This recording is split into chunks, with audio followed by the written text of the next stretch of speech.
खड्गे च सुरेन्द्रे च कौशिके पाद संस्पृशि निर्विशेष मनस्काय श्री वीरस्वामिने नमः।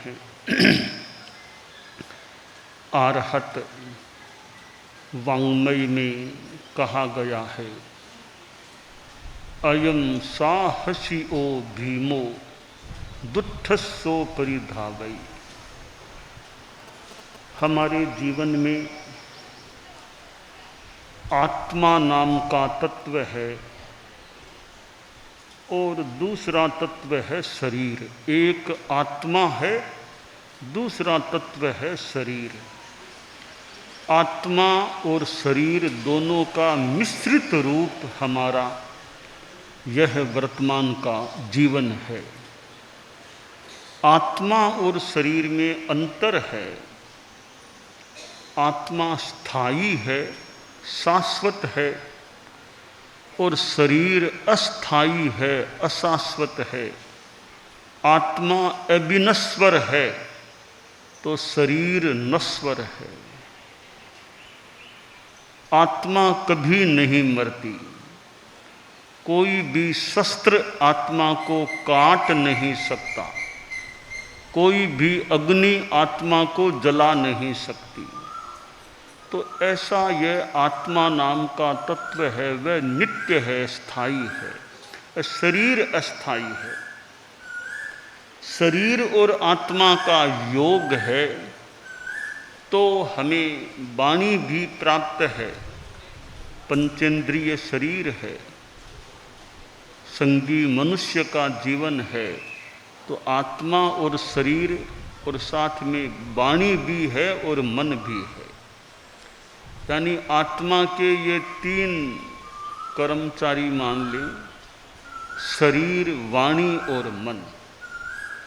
शरीर से हम चलना फिरना और कार्य करना करते हैं, वाणी से बोलते हैं, मन से चिंतन, कल्पना, स्मृति ये चीज़ें होती हैं। तो शरीर को तो हम ऐसे थोड़ा जानते हैं भी, ये हाथ है, पाँव है, नाक है, आँख है। हालांकि शरीर को भी सूक्ष्मता से जानना थोड़ा कठिन है। हमारे शरीर के भीतर क्या हो रहा है, शरीर विज्ञान, डॉक्टर, चिकित्सा जगत में इन चीज़ों की भी जानकारियाँ हैं कि भी शरीर का तंत्र कैसे भीतर में काम कर रहा है। वाणी को भी हम थोड़ा जानते हैं, आदमी बोलता है। मन को भी यूँ जानते हैं थोड़ा, पर किसके मन में क्या है यह जानना थोड़ा कठिन होता है। आप क्या बोलते हो यह फिर भी मैं मान लो समझ जाऊं क्या बोल रहे हैं। श्रवण शक्ति ठीक और भाषा का ज्ञान हो और अध्यवसाय हो तो क्या बोल रहे हैं यह हम समझ सकते हैं। तो मन में क्या सोच रहे हैं यह जानना थोड़ा कठिन है, कौन मन में क्या सोच रहा है। हम फिर भी अपने मन को कुछ जानते हैं, अभी मेरे मन में क्या विचार है। यह मन एक ऐसा तत्व है कि ये मजबूत हो जाए आदमी हिम्मत वाला भी बन सकता है, और मन कमज़ोर पड़ जाए फिर थोड़ी कठिनाई को झेलना भी मुश्किल काम होता है। मनोबल मजबूत रहे यह भी एक जीवन की उपलब्धि होती है। मन के द्वारा आदमी क्या सोचता है, मन में हमारे कितने विचार आते हैं, कितनी चंचलता होती है। मन चंचल है और मलिन है। चंचलता भी मन में होती है और मलिनता, मन में गंदापन भी आ सकता है। हम सोचते हैं, अच्छा सोचते हैं या बुरा सोचते हैं। हमारा मन अच्छा चिंतन भी कर सकता है, पॉजिटिव थिंकिंग कर सकता है, रियल थिंकिंग कर सकता है, यथार्थ चिंतन, सकारात्मक चिंतन, और मन नेगेटिव थिंकिंग, नकारात्मक चिंतन में भी जा सकता है।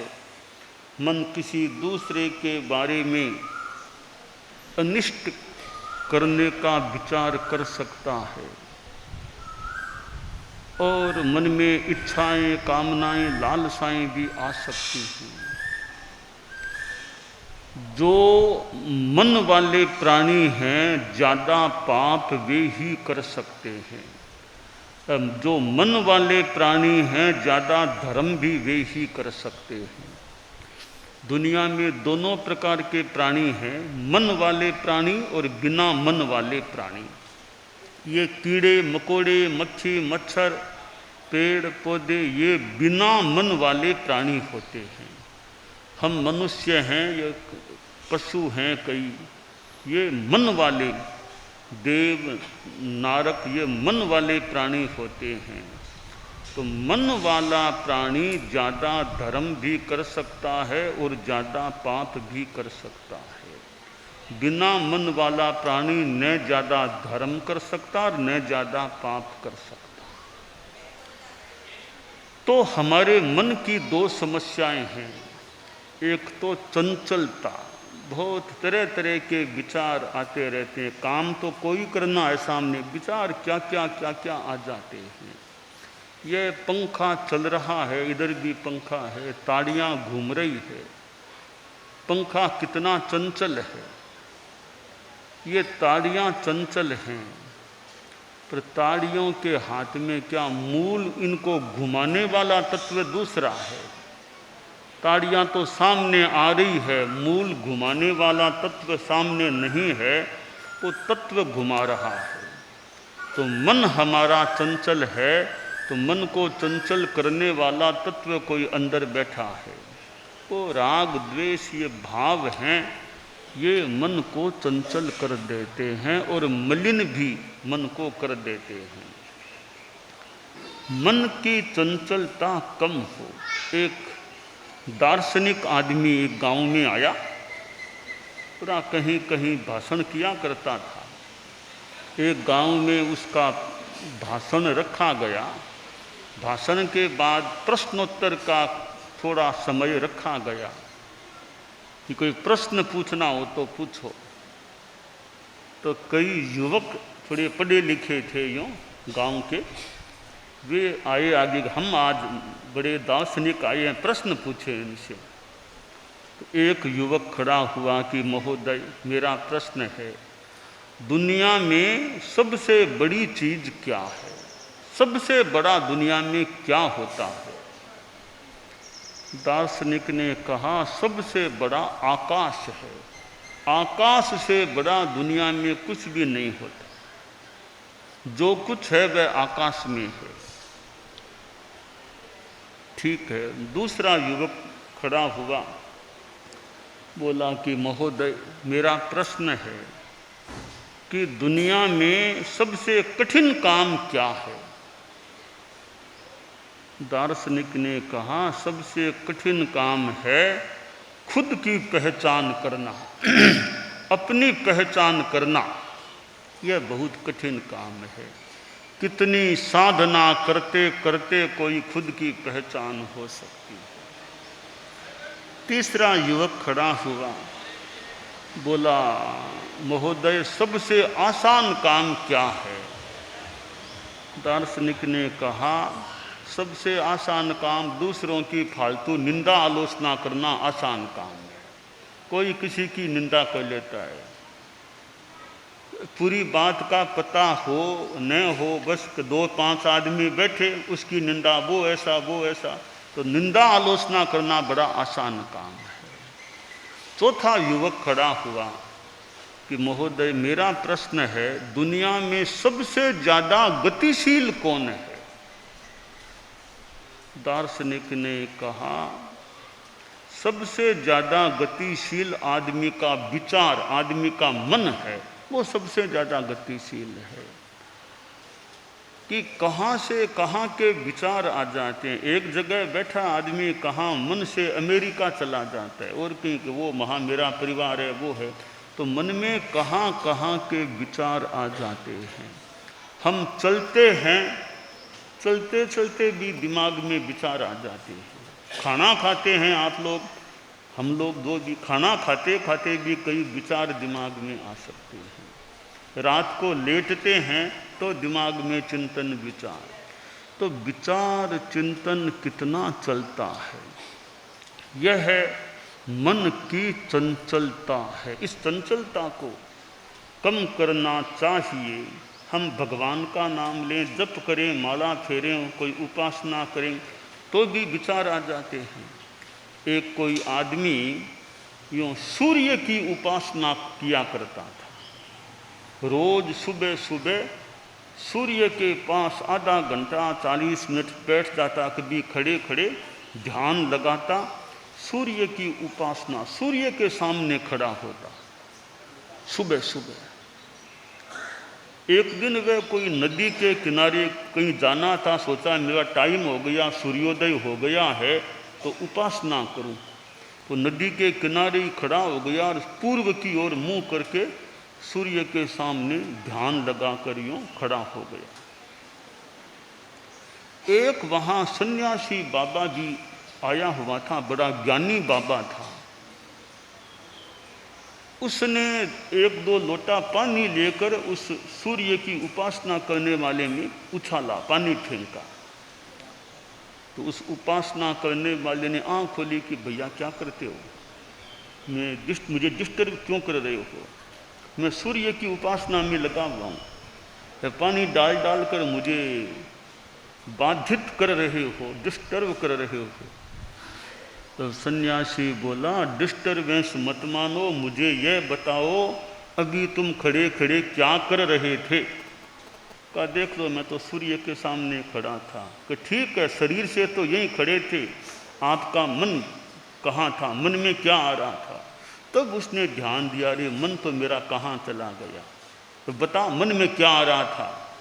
तब वह सूर्य की उपासना करने वाला बोला, मन में तो यह विचार था, यह उपासना फटाफट पूरी करूं, कोलकाता जाऊं, वहाँ मयूर भंजक कंपनी से जूतों की जोड़ी खरीदूं, यह मन में विचार आ रहा था। कि तुम्हारा मन तो था मयूर भंजक कंपनी, वहाँ जूते खरीदने में, यहाँ तुम उपासना में काम, शरीर से तुम उपासना में थे, मन से कोलकाता की मयूर भंजक कंपनी में थे। तो यह मन की चंचलता है। हम उपासना करें, जप करें तो मन हमारा ज़्यादा से ज़्यादा उसमें रहे, ऐसा प्रयास होना चाहिए।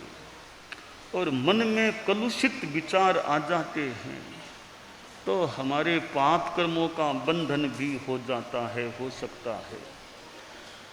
तो प्रश्न है, यह मन की समस्या है, चंचलता और मलिनता। अब इसको कम कैसे करें। अध्यात्म की साधना, संबर निर्जरा की साधना, संयम तप की आराधना के द्वारा हम मन के पापों से भी बचने में सफलता प्राप्त कर सकते हैं। आज यहाँ इतने साधु साध्वियाँ आए हैं।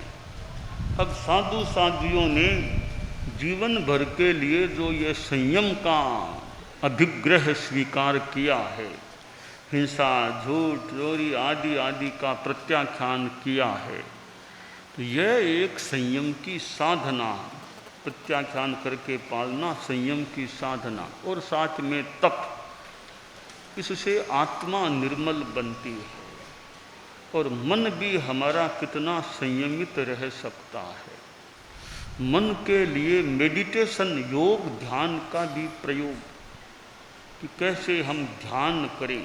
आज ध्यान का भी महत्व मानो बड़ा है। मेडिटेशन डे, वर्ल्ड मेडिटेशन, विश्व ध्यान दिवस आता है, विश्व योग दिवस 21 जून विश्व योग दिवस भी आता है। तो यह ध्यान योग का एक व्यापक रूप भी कुछ हो रहा है। हम कैसे मन की चंचलता कम करें। मन की चंचलता को कम करने के लिए शरीर की चंचलता को भी कम करना अपेक्षित है। शरीर को स्थिर करें, शरीर को स्थिर करके अब मन को भी एकाग्र करने का प्रयास करें। श्वास में मन को लगा दें और कोई आलम्बन पर मन को लगा दें और मेरी मन की चंचलता कम हो, ऐसा हम प्रयास करें। योग ध्यान की कैसे शरीर की स्थिरता करके और मन की चंचलता को हम कम करने का प्रयास करें। इसके अलावा हमारे संकल्प अच्छे हों कि जीवन में सद्भावना, जाति संप्रदाय आदि को लेकर दंगा फसाद मार काट हिंसा हत्या इनमें नहीं जाना, अहिंसा की भावना रखना। जाति संप्रदाय इन मुद्दों को आधार बनाकर हिंसा में सांप्रदायिक उन्माद में नहीं जाना। और नैतिकता जो भी कार्य करें उसमें ज़्यादा से ज़्यादा ईमानदारी रखने का प्रयास, ट्रांसपेरेंसी रहे, मोरलिटी रहे, ऑनेस्टी रहे, धोखाधड़ी नहीं करना, बेईमानी नहीं करना, ये ज़्यादा से ज़्यादा यथासंभव प्रयास हो। और तीसरी बात है नशा मुक्ति, शराब सिगरेट बीड़ी खैनी गुटखा आदि नशीली चीज़ों के सेवन से बचना। तो सद्भावना, नैतिकता, नशा मुक्ति ये चीज़ें जीवन में हैं तो जीवन अच्छा, मन भी अच्छा रह सकता है। हमारे गुरुदेव परम पूज्य आचार्य श्री तुलसी ने अनुव्रत आंदोलन चलाया। अभी छोटे छोटे नियम गृहस्थ लें तो उनका जीवन अच्छा बन सकता। आचार्य श्री महाप्रज्ञ जी हमारे गुरुदेव थे जो प्रेक्षा ध्यान कराते, योग ध्यान के द्वारा कैसे मन की चंचलता कम हो, हम आत्मा की ओर भीतर की ओर जा सकें। तो हम संत लोग हमने परिवार छोड़ दिया, घर छोड़ दिया, संन्यास का जीवन ले लिया। ये संन्यास का जीवन त्याग और संयम का, त्याग का जीवन है। त्याग करना भी बड़ी बात है। छोड़ देना बुरी चीज़ों को या मोह माया को छोड़ देना, यह एक साधना की बात होती है।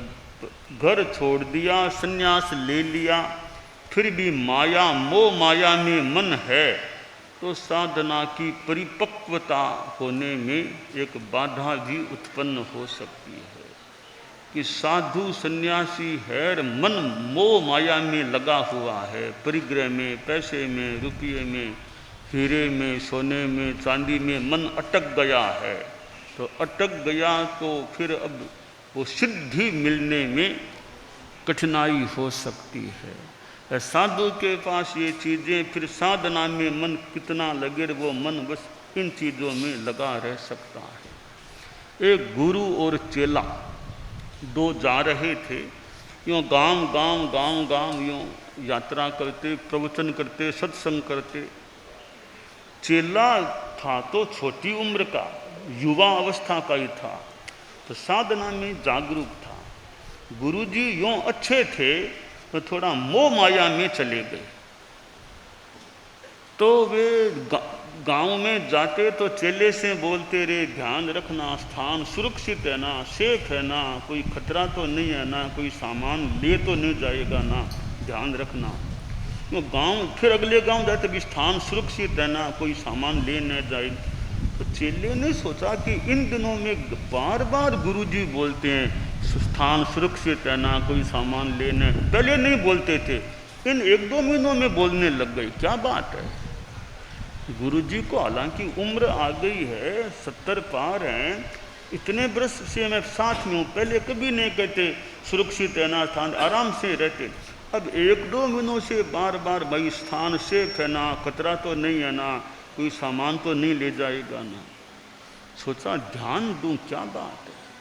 एक दिन गुरुजी कोई बाहर गए घूमने, शौच के लिए घूमने के लिए, तो चेले ने गुरुजी का सारा सामान का निरीक्षण किया, टंटोला क्या क्या चीज़ है। ठीक है, कॉपियाँ है, पुस्तकें हैं, और देखूं। एक सामान को खोला, थोड़ा खोला तो उसमें सोना था, सोने की ईंट, वो गुरुजी के सामान में थी। सोचा गुरुजी के मन में जो भय है वो इसी कारण है, सोने की ईंट है, तब सुरक्षा सुरक्षा ये करते रहते हैं। हम तो साधु लोग हैं, हमें क्या मतलब सोने की ईंट से। तो वो ईंट निकाल करके कोई नदी थी पास में, नदी में फेंक दी ईंट को, फिर सामान को पैक कर दिया। गुरुजी आए, कभी चलो आगे चले चले, सामान इकट्ठा किया, आगे रवाना हो गए। अगले गांव पहुंचे, फिर गुरुजी का वही वाक्य, चेला स्थान सुरक्षित है ना, कोई खतरा तो नहीं ना, कोई सामान तो नहीं ले जाएगा ना, कोई खतरा नहीं है ना। चेला बोला गुरुदेव कोई खतरा नहीं है, थोड़ा बहुत था वो मैंने फेंक दिया खतरा, अब कोई खतरा नहीं। क्या किया? क्या किया गुरुदेव? आपके सामान में सोने की ईंट थी, वो मैंने निकाल के पीछे नदी थी ना उसमें फेंक दी है, अब आप निश्चिंत रहो, कोई खतरा नहीं, कौन कोई क्या ले जाएगा, आराम से नींद लो आप। अरे क्या किया? कि गुरुदेव क्या किया? आपके सामान में सोने की ईंट थी, आपने ईंट रखी भी कैसे? तब गुरुजी बोले कि चेले ने जान ली बात को, कहा चेला भूल हो गई मेरे से, हम तो सन्यासी हैं, हमको सोना चांदी रखना भी नहीं चाहिए, पर कोई भक्त आ गया था कि इतनी सी ईंट है आप ले लो, आपके पास पड़ी रहेगी, मैंने ले ली, पर साधु को हमें रखनी नहीं चाहिए, मैंने भूल की, तुमने भूल को सुधार दिया, ईंट को फेंक दिया, अब मेरा दिमाग भी टेंशन फ्री हो गया, कोई टेंशन नहीं है, अब आराम से चलो। तो साधु सन्यासी है, मोह माया में मन अटक जाए तो साधना में वो बाधा हो सकती है। इसलिए मन का अटकना और भटकना है, कहीं लटकना, ये सब चीज़ें न रहे, मन एकदम निर्मल रहे, मोह माया इनसे उपरत रहे। कंचन कामिनी के त्यागी संस्कृत में भी कहा गया कि वेधा द्वेधा भ्रमम चक्रे कांतासु कनकेषु च तासु ते स्वप्यनासक्त है साक्षात भर्गो नराकृति ही। ये कंचन कामिनी, ये जो भ्रम है, इनको जो छोड़ दे, इनमें अनासक्त हो जाए, वो एक त्यागी हो सकता है, साधक हो सकता है। तो ये साधुओं का जीवन जिसमें त्याग हो, और ऐसे साधुओं का गांव में आना भी अच्छा है। सुत दारा अरु लक्ष्मी पापी कह भी होय, संत समागम हरि कथा तुलसी दुर्लभ दोय। कि भी और सामान्य आदमी के घर में बेटा मिल जाए, संपत्ति ऐसी चीज़ें मिल जाए, पर संतों का आगमन होना और हरि भगवान धर्म की कथा होना, ये दुर्लभ कह दें, महत्वपूर्ण चीज़ें होती है।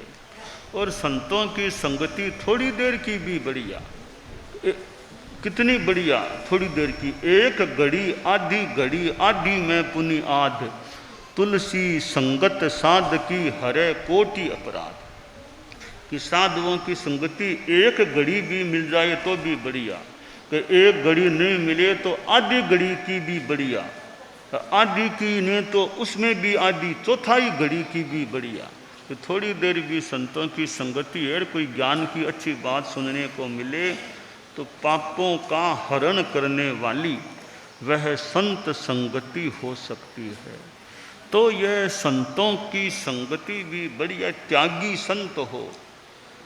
गीत में कहा गया, सत्संगत से सुख मिलता है, सत्संगत से सुख मिलता है, जीवन का कण कण खिलता है, जीवन का कण कण खिलता है, सत्संगत से सुख मिलता है, सत्संगत से सुख मिलता है। कपड़े को जैसा रंग मिले, कपड़े को जैसा रंग मिले, मानव को जैसा संग मिले, मानव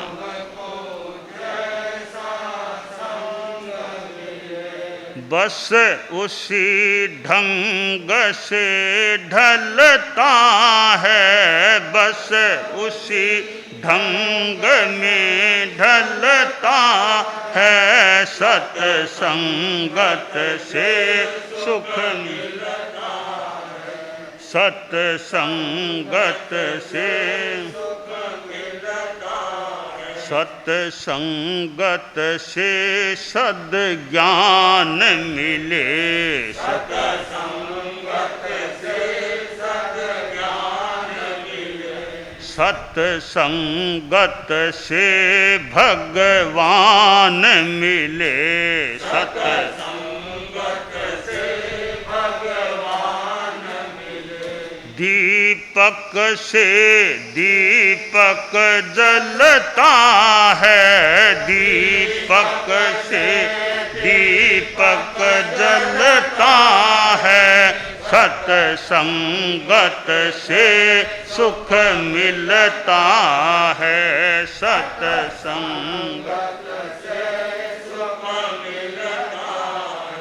सत्संगत से सौभाग्य बढ़े, सत्संगत से सौभाग्य बढ़े। सत्संगत से वैराग्य बढ़े, सत्संगत से वैराग्य बढ़े। पानी से पौधा फलता है, पानी से पौधा फलता है। सत्संगत से सुख मिलता है, सत्संगत से सुख मिलता है। जीवन का कण कण खिलता है, जीवन का कण कण खिलता है। सत्संगत से सुख मिलता है, सत्संगत से सुख मिलता। तो ये सत्संगत संतों की संगति और उससे कोई अच्छी ज्ञान की बात मिल जाए और वो जीवन में आ जाए तो जीवन आत्मा धन्य हो सकते हैं।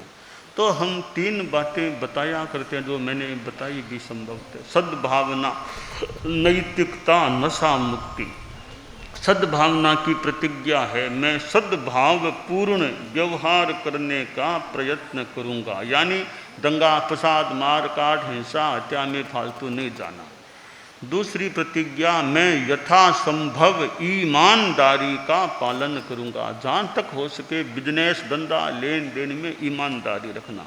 तीसरे में नशा मुक्ति की बात है, शराब नहीं पीना, नशा नहीं।